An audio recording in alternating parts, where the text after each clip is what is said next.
Let's read source 8 for the Colonial Women investigation. It's titled Phillis Wheatley Poem. But first, let's read the central question to remind ourselves of the purpose for reading this source. Was there a common experience for women in colonial North America? I'm going to read the attribution and then the headnote, because that's where you learn what type of source this is and who wrote it, when it was written, and why it was written. Attribution. Part from the poem to the Right Honourable William, Earl of Dartmouth, in Willis Wheatley's book, Poems on Various Subjects, Religious and Moral, published in 1773. Headnote. Phillis Wheatley was an enslaved African woman in colonial times.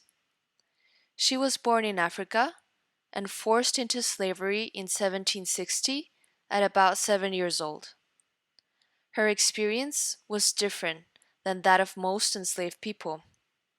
She was taught to read and write, published a book of poetry, and was finally given her freedom. The poem below expresses her feelings about being captured for slavery and taken to America. I'm going to pause here so that you can respond to these questions about the headnote and attribution in your packet. So, pause and come back when you're ready.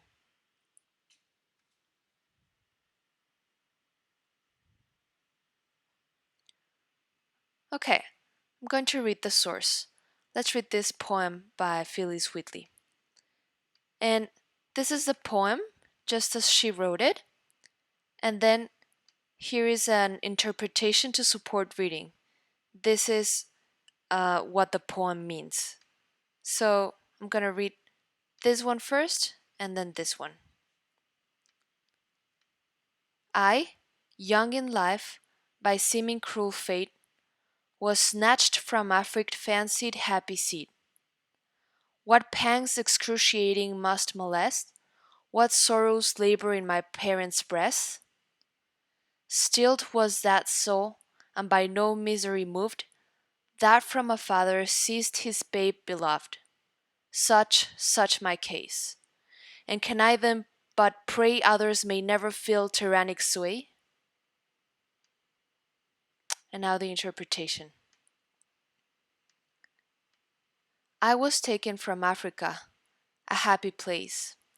What terrible pain my parent must feel. The man who took me from my loving father did not care about the pain he caused. I hope others never have to experience this tyranny. Okay, go back and read the source yourself. And as you read, pause after each sentence to think, what parts of the source tell you what the author or people in the text think, want, or experience?